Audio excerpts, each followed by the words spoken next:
Sha-Phawn, pronounced like the material, and welcome to my channel. If you're new to my channel, I make videos all about health, beauty, and fashion. And if you're new to my channel, you may not know that I'm a clinical pharmacist in the ambulatory care setting, and I'm also a professor at a school of pharmacy and faculty with the Department of Medicine at a medical university. And when I do interviews for the pharmacy school or people express their interest in going to pharmacy school, one of the main questions I get is, do I have to do residency? So if you're interested in kind of answering that question for yourself, keep on watching. All right, guys, so let me take a little sip of my tea. And I'm drinking out of my super cute pharmacist mug. And I'm also wearing my professor necklace because I'm a professor. So cute. If you're interested in checking these products out, check the description box below. They're from Carbon Copy, and I'll put the link there. So just a little tidbit about what residency is. So residency is extra training that you do after you get your doctorate in pharmacy. So the two common extra training that people do after they're done getting your doctorate in pharmacy is residency and fellowship. So when you do a residency, all residencies are almost the same. You have basically three components. That's a research project. And a research project is something that you don't have to come up with. Sometimes it's already determined for you before you even get there. And that's something you talk to your preceptor about. And then there's a business project you do, or some type of service that you develop, or a service that you improve. And then you also have a staffing component. So that's your dispensing role. So your traditional pharmacy duties when you're like checking the medication and making sure it's the right drug, right dose for that patient. So that's basically what you do for residency. And then there's other extra things that you can do if you're interested in. Like if you're interested in academia, you can have a rotation with a faculty member. When you go to fellowship is more so focused on like research, and it's more flexibility compared to a residency. Whereas in a residency, you definitely have those three components, whereas in a fellowship, you may not have those three components. You may focus more so on research and can kind of make the fellowship what you want. And common fellowships are facilitated or provided by drug companies such as Novartis or Gilead, or those type of companies. And I'm looking now because I got my paper here. If you're not new here, you know, like I like to write things down so I don't forget. So basically, if you want to know if you have to do a residency to get the job that you want, basically, if you know what you want to do, look that job up, like literally right now. Google, say for instance, oncology pharmacist position. So I'll probably screenshot when I look it up, because I want you to guys see what I'm looking at when I look it up. So I'll look up oncology pharmacist positions near me, or oncology pharmacist positions available in the US.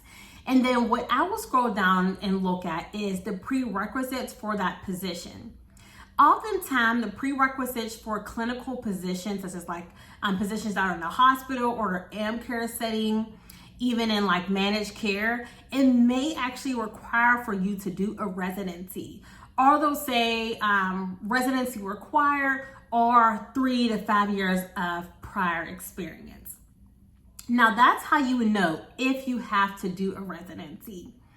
So if you are far out from pharmacy school and you've been practicing for 3 to 5 years and you have that experience that's needed for that specific position, for example, in this case for oncology, if you already had that experience in oncology and you plan to switch to another facility for an oncology position, it is possible that you'll get that position because you've had that experience, even though you haven't done the residency.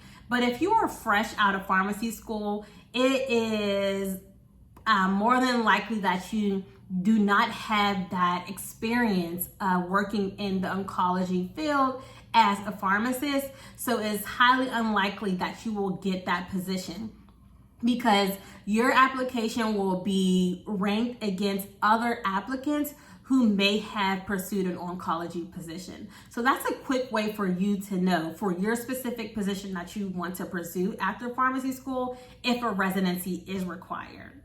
So some common positions that do not require residency are your pharmacy positions in community or retail, such as a stamping pharmacist at Rite Aid or Walgreens or CVS. But there are even some positions in community, such as a public health pharmacist or even your clinical pharmacist within those retail pharmacies that require for you to do a PGY1 community-based residency or some type of residency to prepare you for that position. So if you are in pharmacy school or you're interested in going to pharmacy school and you don't know what you want to do, that is okay. That's the point of rotations. One thing I highly recommend you going on is the American Pharmacists Association website, and they have this page. It's called the APHA Pharmacy Career Pathway. I actually linked it in my link tree on Instagram, so you can check out my Instagram if you want to find that link. And it basically takes you to the different pharmacy career paths that you can pursue after pharmacy school. They tell you about residency requirements. It talks about salaries. It talks about, like, if you like this, then this job would be ideal for you. Or if you don't like this job would be ideal for you. For example, if you don't like waking up at odd hours of the night, you may not want to pursue nuclear pharmacy because they work at odd hours. But some people like that. So I highly recommend checking out the American Pharmacists Association career pathway website. Again, I'll actually link it in the description box, or you can find it on my Instagram and my link tree that's located in my bio. So yeah, that's all I have. If you have more questions about residency or there's any pharmacy related videos that you're interested in seeing me discuss on certain topics, put those down in the comment box. And if you like this video, please give it a thumbs up and subscribe to me if you haven't subscribed already. Thanks guys, peace and love.